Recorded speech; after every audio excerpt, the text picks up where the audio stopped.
Karena ada yang lebih cepat datangnya dari harapan, ada yang lebih cepat datangnya dari keinginan, ada yang lebih cepat datangnya dari cita-cita. Apa dia?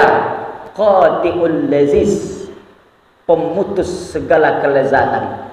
Kenapa dia disebut dengan pemutus segala kelezatan? Lezatnya dunia, lezatnya harta, lezatnya jabatan, lezatnya kekayaan, lezatnya segala apa yang kita punya diputus oleh dia.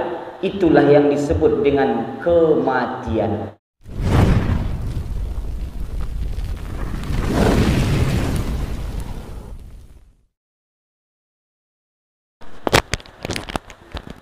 Bismillahirrahmanirrahim. Assalamualaikum warahmatullahi wabarakatuh.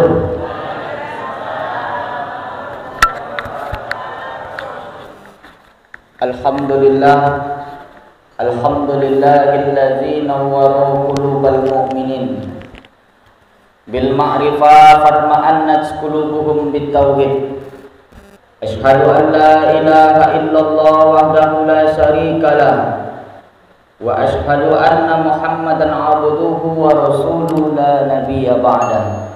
Allahumma salli wa sallim ala sayyidina Muhammad wa ala ali sayyidina Muhammad. Amma ba'du. Yang sama-sama kita hormati, hadir pagi ini, subuh ini bersama-sama dengan kita tokoh masyarakat Bapak Haji Adam Syafaat. Seterusnya kita hormati para alim ulama, cerdik pandai, tokoh adat, tokoh masyarakat, pengurus masjid beserta jajaran, dan secara umum bapak-bapak, ibu-ibu, jemaah subuh, besar tak diimbau gelar, kecil tak disebut nama. Insya Allah kita semua dimuliakan Allah Subhanahu wa ta'ala. Amin ya rabbal alamin. Bersyukur kita kepada Allah Subhanahu wa ta'ala atas segala limpahan rahmat, curahan nikmat, taufik dan hidayahnya kepada kita semua, sehingga dengan adanya rahmat dan nikmat yang diberikan Allah Subhanahu wa ta'ala, mampu dan sanggup oleh kita menjalankan perintah Allah yang begitu berat, sholat subuh berjamaah. Setiap langkah kaki, ayunan tangan, detak jantung, kedipan mata, tetesan darah, hembusan nafas, itu semua tidak pernah terlepas daripada nikmat pemberian Allah Subhanahu wa ta'ala. Maka tugas kita sebagai manusia, sebagai penerima nikmat, wa in ta'udu ni'matullahi la tuhsuha, jangan pernah menghitung nikmat Allah karena tidak akan terhitung oleh kita. Jangan pernah mengukur berapa besar nikmat pemberian Allah karena tidak akan pernah terukur besarnya nikmat Allah. Tapi tugas kita sebagai seorang manusia tidak lain dan tidak bukan mensyukuri nikmat Allah Subhanahu wa ta'ala. Maka pada subuh ini merupakan nikmat terbesar di antara yang besar yang diberikan Allah Subhanahu wa ta'ala. Hadir di dalam rumah Allah, melaksanakan sholat subuh secara berjamaah, berzikir, bertasbih berjamaah, berdoa bersama, dan setelah itu mendengarkan pengajian yang insya Allah yang akan kami sampaikan.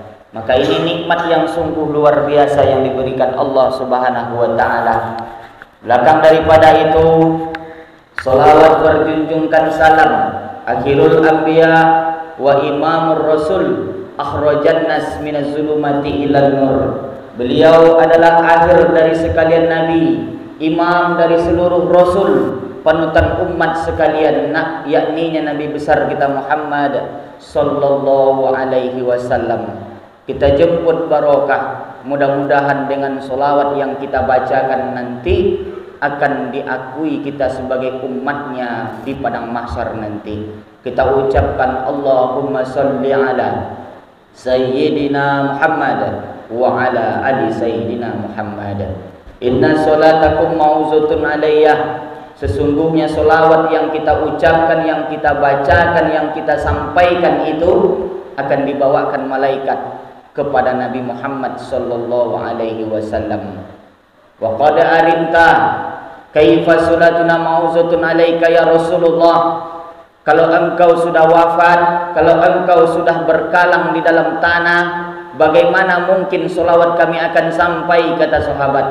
Maka dijawab oleh Nabi, innallaha haramal arda ajsadal anbiya, sesungguhnya jasad Nabi tidak akan hancur dimakan oleh tanah. Maka subuh ini solawat yang kita bacakan, solawat yang kita sampaikan, nanti akan dibawakan malaikat ke makam Rasulullah nun jauh di Madinah Al-Munawwarah, insyaallah.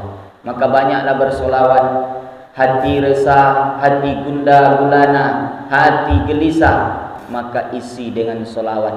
Hati risau, cemas, takut, khawatir, usir itu semua dengan banyak-banyak bersolawat dan beristighfar kepada Allah Subhanahu wa ta'ala. Insyaallah kalau sudah diisi dengan solawat dan istighfar, maka hilang resah, hilang gelisah, hilang risau, hilang khawatir. Yang datang itu adalah allazi sakinata fi qulubil mu'minin wallazi anzala sakinata fi qulubil mu'minin.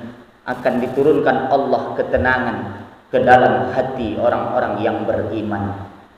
Bapak Ibu jemaah yang dimuliakan Allah Subhanahu wa taala, subuh ini tanpa terasa kita menjalani hidup dan kehidupan di atas dunia ini.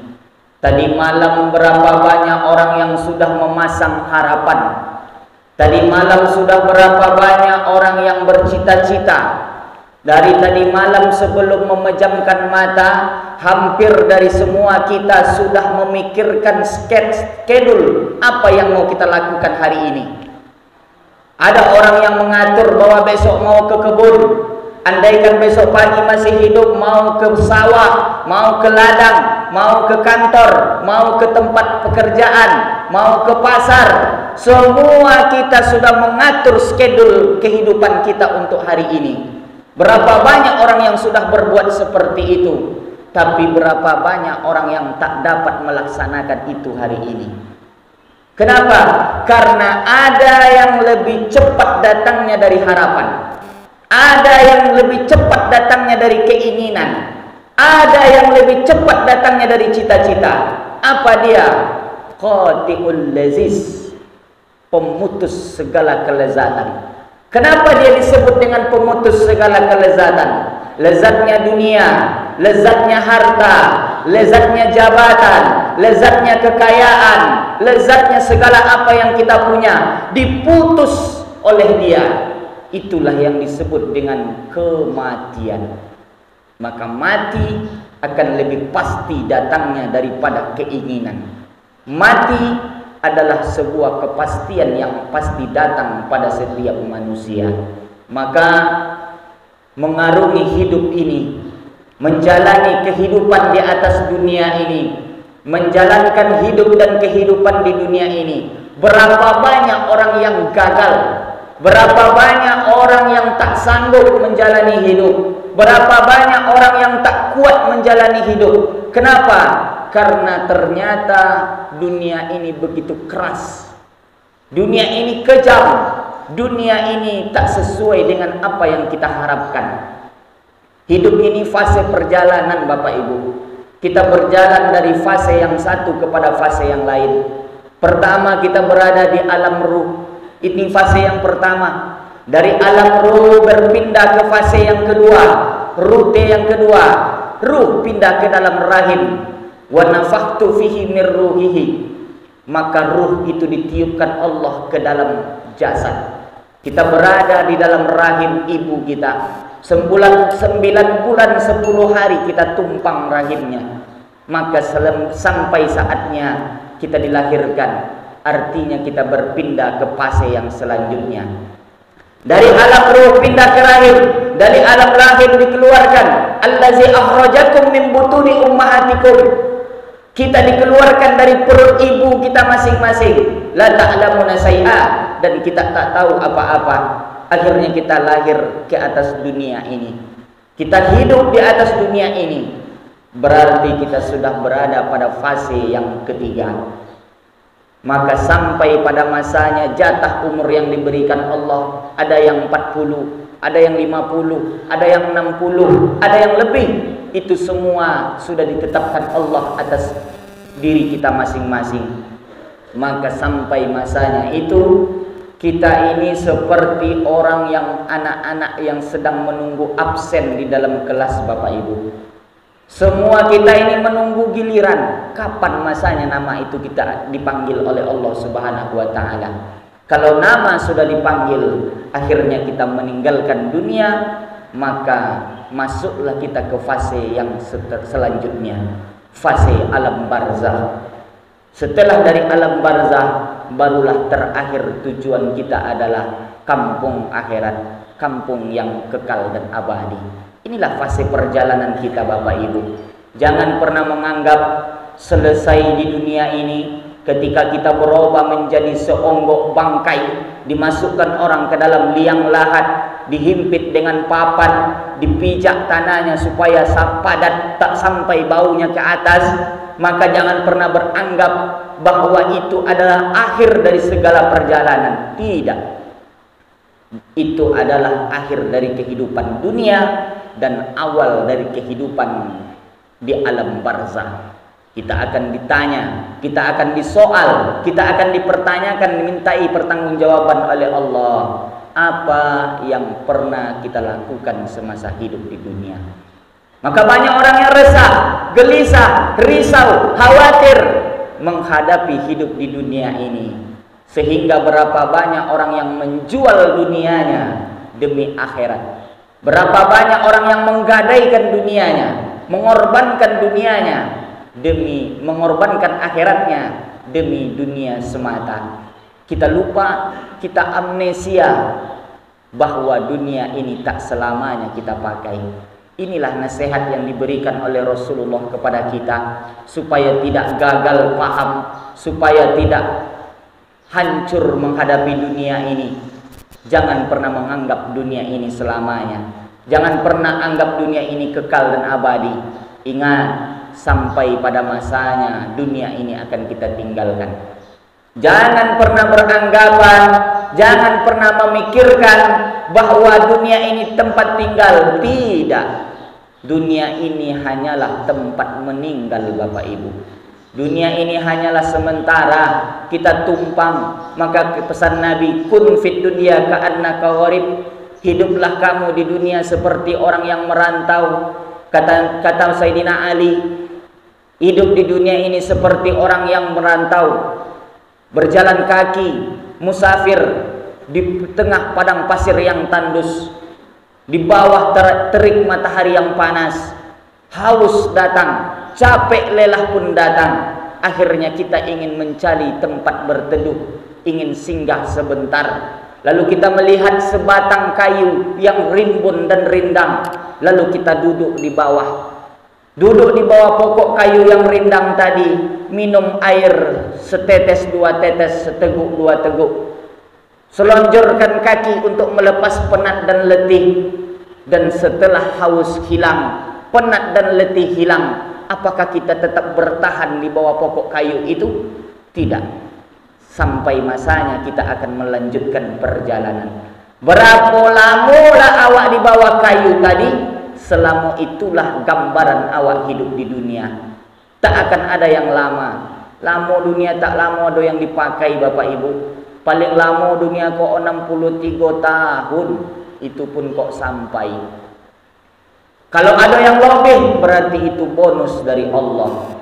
Tapi banyak yang tak sampai 60, sudah masanya pulang ke kampung halaman. Hidup adalah perjalanan. Banyak orang yang menganggap ini adalah akhir perjalanan. Banyak orang yang menganggap bahwa selesai di dunia ini, lalu selesai begitu saja. Tidak. Masuk ke liang lahat. Manusia mati berbeda dengan kucing mati. Kalau kucing mati dikubur selesai. Tapi kalau manusia mati ditanam, maka semua akan dimintai pertanggungjawaban oleh Allah Subhanahu wa taala. Maka jangan pernah beranggapan bahwa hidup di dunia ini adalah untuk selamanya. Andaikan mati pun di dunia ini bukanlah akhir dari segala perjalanan, tapi mati adalah awal dari fase perjalanan yang panjang. Maka mesti ditanya, apa yang mesti kita lakukan semasa hidup di dunia? Bagaimana cara menghadapi dunia? Bagaimana supaya dunia ini tak terlalu merasuk ke dalam jiwa, tidak terlalu besar di dalam hati? Karena kata Nabi, hubbud dunya ra'sun kulli khati'ah. Cinta kepada dunia pokok pangkal daripada segala kehancuran. Maka jangan pernah besarkan dunia di dalam hati, supaya kita ingat kampung akhirat. Orang yang sudah membesarkan dunia, menjadikan dunia sebagai tujuan utama, maka dia akan lupa kampung dia yang sebenarnya. Ketika kita merantau, kita lupa bahwa nanti kita akan pulang ke kampung halaman. Kenapa? Karena kita beranggapan di rantau inilah kita yang akan sukses, di rantau inilah tempat kita yang terbaik, di rantau inilah kita mesti membangun rumah yang besar, membangun usaha yang besar, karena beranggapan di sinilah tempat kita untuk selamanya. Padahal tidak. Sampai masanya kita akan pulang ke kampung halaman, pulang ke asa mula jadi, pulang ke tanah. Makanya yang masuk ke dalam liang lahat, yang punya Allah balik ke Allah, yang punya tanah akan pulang ke tanah. Ruh asalnya dari Allah, pulang kepada Allah. Yang jasad, kulit, daging, itu semua dasarnya dari tanah, dan sampai pada masanya akan hancur berkeping bersama tanah. Yang ruh pulang kepada Allah, ketika ruh keluar dari jasad, makanya orang mati yang paling pertama sujud telapak kaki. Kenapa? Karena ruh naik dari telapak kaki sujud sampai ke lutut, dari lutut sampai ke pinggang, dari pinggang ke dadu. Maka terakhir ruh itu keluar dari lubang hidung dan lubang mulut. Mata terbelalak menengok ruh itu keluar, melihat ruh itu kembali kepada Allah Subhanahu wa ta'ala. Maka tinggallah kerangka saja, yang tinggal ini jasad saja, yang tidak lagi bisa berbuat apapun. Maka hari ini kita bisa mandi sendiri, hari ini kita bisa mengenakan pakaian sendiri, kita bisa melangkah ke masjid sholat sendiri. Tapi sampai masanya kita yang akan disolatkan, kita akan dimandikan, kita yang akan dikafankan. Karena ruh tidak ada lagi di dalam jasad, maka kita tidak bisa berbuat apa-apa. Ruh pulang ke Allah, jasad pulang ke asa mula jadi, ke tanah. Kullu min Adam wa Adam min turab. Setiap kamu itu berasal dari Adam, dan Adam itu asalnya dari tanah. Maka kita akan hancur melebur dengan tanah. Mana yang kekal dan abadi?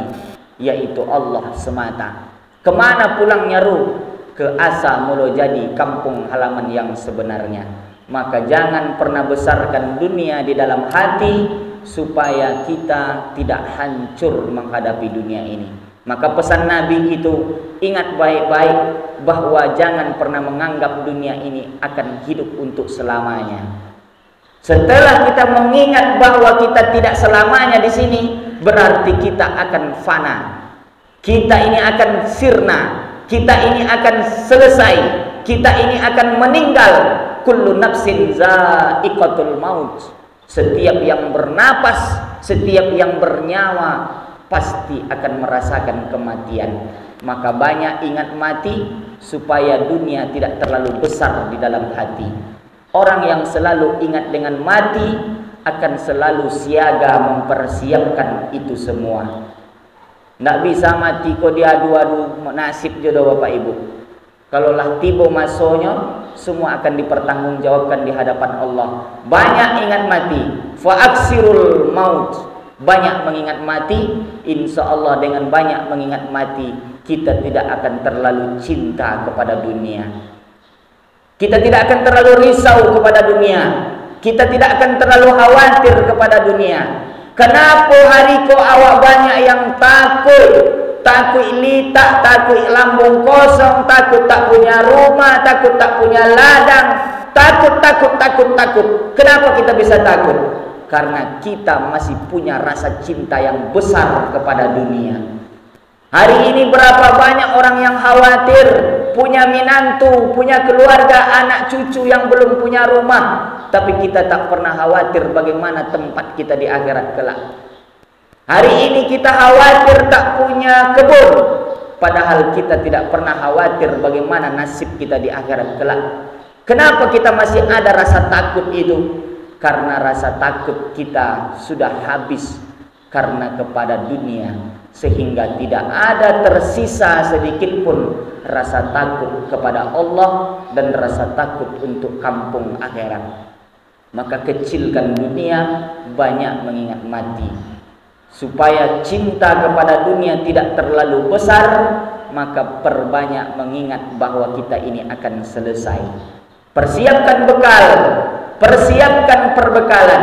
Makanya pesan Nabi kepada Nabi Muhammad, pesan Nabi kepada Abu Zar, ya Abu Zar, jadidi safinah, perbaiki sampanmu wahai Abu Zar, karena setelah kamu berada di liang lahat, sama ibaratnya seperti engkau menyeberang lautan, kata Nabi. Lautan yang akan engkau seberangi panjang, jauh, rutenya tidak bisa kita tempuh, karena di mana mata memandang tak nampak ujung dan tepinya lautan. Berada di tengah laut, dihempas oleh gelombang. Maka persiapkan sampan yang baik, persiapkan sampan yang kokoh, supaya nanti menyeberang lautan kita tidak terombang-ambing dihempas oleh badai dan gelombang. Supaya kita tahu kemana tujuan kita, supaya sampan kita tidak patah di tengah lautan. Maka hidup di dalam dunia sebelum masuk ke alam akhirat itu sama seperti menyeberang lautan. Ketika layar sudah terkembang, tidak ada kata suruh untuk pulang. Ketika sudah berada di liang lahat, laula akhartani ila ajalin qarib, berapa banyak jenazah, berapa banyak mayat yang berteriak memekik di dalam liang lahat. Laula akhartani ila ajalin qarib, andaikan Allah memberikan kami kesempatan untuk kembali ke dunia. Qarib, tak lama kami minta, qarib, sebentar saja. Begitulah pekikan teriakan jenazah di dalam liang lahat, ingin balik ke dunia, ingin hidup lagi. Supaya apa? Supaya bisa beramal di atas dunia. Karena mereka sudah menjadi peserta di dalam alam akhirat, di alam kubur. Bagaimana rasanya menyeberang tanpa sampan yang sempurna. Karena mereka yang merasakan sendiri bagaimana ketika mati tanpa bekal. Mereka yang merasakan sendiri bagaimana Allah meminta pertanggungjawaban atas apa yang pernah kita hidup, yang pernah kita lakukan dalam hidup. Makanya mereka balik ke dunia, minta hidup di dunia. Lan tarji'al ayyamul lati madat, hari yang telah berlalu tidak akan pernah bisa diulang kembali. Kalau sudah berada di dalam liang lahat, artinya layar kapal sudah mulai terkembang. Kalau layar sudah mulai terkembang, tak ada kata untuk suruh pulang ke rumah. Semua akan kita tempuh dengan apa adanya. Maka banyaklah mengingat mati, sehingga dengan mengingat mati akan semakin kecil rasa cinta kita kepada dunia, akan semakin besar cinta kepada Allah. Maka kata Allah, kalau sudah besar cinta kepada Allah, maka tak ada rasa kekhawatiran kepada dunia. Besarkan Allah dalam hatimu, insya Allah dunia ini kecil dalam pelopak matamu. Ketika Allah sudah menjadi sandaran, maka tidak ada tempat bersandar selain Dia. Segala apa yang kita jalani dalam hidup, itu semua hanyalah tempat bersandar kepada Allah. Sandarkan kepada Allah, insya Allah hidup akan tenang, hidup akan bahagia. Kalau bersandar selain kepada Allah, itu hanyalah sandaran yang semu, sandaran yang hanya sementara. Tapi tempat bersandar yang paling kuat adalah kepada Allah Subhanahu wa ta'ala. Bersandar di batang kayu, kayu akan lapuh. Bersandar kepada tonggak, tonggak akan runtuh. Bersandar kepada manusia, manusia bisa berubah. Hari ini kawan, besok berubah menjadi lawan. Bersandar kepada penguasa, penguasa hanya bertahan 5-10 tahun. bersandar kepada orang kaya, yang kaya pasti akan miskin. Maka tidak ada tempat bersandar yang paling baik kecuali hanya kepada Allah semata. Maka ingat mati, maka insya Allah dunia ini akan kecil di dalam hati kita. Kalau kita sudah tahu bahwa fase perjalanan ini akan selesai, apa yang mesti kita persiapkan? Maka persiapkanlah bekal terbaik. Persiapkan perbekalan yang mau kita bawa. Apa perjalanan? Perjalanan masih panjang, perjalanan masih lama. Maka persiapkanlah perbekalan yang cukup, yang agak-agak kira sampai kita di kampung halaman. Apa perbekalan yang paling baik? Kata Allah Subhanahu wa taala dalam Al-Qur'an, "Wa tazawwadu fa inna khairuz zadit taqwa." Berbekallah kamu, dan sebaik-baiknya bekal adalah takwa kepada Allah Subhanahu wa taala. Mana yang takwa itu Pak Ustaz? Yang takwa itu adalah rasa takut yang ada di dalam hati. Ketika hati memiliki rasa takut kepada Allah, takut curang, takut menipu, takut menyogok, takut berbohong, takut tidak beribadah, takut berbuat dosa, maka takut itulah yang disebut dengan takwa. Pesan takwa ini luar biasa Bapak Ibu. Kalau khatib naik mimbar, andaikan terlupa khatib menyampaikan pesan takwa ittaqullah, maka batal khutbah. Kalau khutbah batal, berubah sholat Jumat menjadi sholat zuhur. Sakingkan pentingnya pesan takwa ini. Kenapa? Karena pesan takut itu mesti disampaikan kepada umat manusia. Kalau orang yang punya rasa takut, besar rasa takutnya kepada Allah, maka tidak ada ketakutannya kepada manusia. Tidak ada yang dia takuti atas dunia ini kecuali hanya takut kepada Allah semata. Maka takut yang ada di hati, rasa takut yang ketika ada kita ingin meninggalkan sholat, meninggalkan ibadah, tidak mau berbuat kebaikan, beramal soleh, takut ada di dalam hati. Maka rasa takut itulah yang mesti kita jaga. Jaga rasa takut itu baik-baik, pegang erat-erat, jangan sampai dia pergi, jangan sampai dia lepas. Karena dengan rasa takut itulah nanti kita akan dimatikan dalam keadaan husnul khotimah. Dan dengan rasa takut itulah nanti kita akan dibangkitkan Allah di padang mahsyar. Dan dengan rasa takut itu juga nanti kita akan dikumpulkan Allah bersama Sayyidina wa Maulana Muhammad sallallahu alaihi wasallam di dalam surganya Allah Subhanahu wa taala. Kalau ada rasa takut di hati ketika tak mau berbuat kebaikan, ada rasa takut di dalam hati ketika tak ingin bersedekah, ada rasa takut di dalam hati ketika tidak ingin berbuat amal soleh, rasa takut itu dijaga baik-baik, jago elok-elok, pegang, turunkan ke anak cucu. Insya Allah rasa takut itulah yang akan menyatukan kita dengan keluarga di padang mahsyar nanti dan disamakan Allah di dalam surga. Maka 3 pesan Nabi yang mesti kita ingat. Yang pertama, jangan pernah menganggap bahwa kehidupan di dunia ini untuk selamanya. Yang kedua, ingat mati. Insya Allah dengan mengingat mati, dunia ini tidak akan terlalu besar di dalam hati. Cinta kepada dunia akan mengecil ketika kita semakin ingat dengan kematian. Kalau ingat sudah mati, maka pesan Nabi yang ketiga, cari bekal yang terbaik. Siapkan bekal sebelum mati. Siapkan bekal sebelum layar kapal itu terkembang. Karena kalau sudah kapal berlayar, tidak ada kata untuk kembali pulang. Maka persiapkan bekal yang baik supaya selamat di dunia dan selamat pula di akhirat kelak. Maka hidup ini tujuan kita satu, mencari ridho Allah Subhanahu wa taala. Kita masuk surga bukan karena sholat kita Bapak Ibu. Kita masuk surga bukan karena sedekah kita. Kita masuk surga bukan karena haji dan umroh kita Bapak Ibu. Jangan pernah menganggap ibu akan masuk surga karena sholat. Tidak.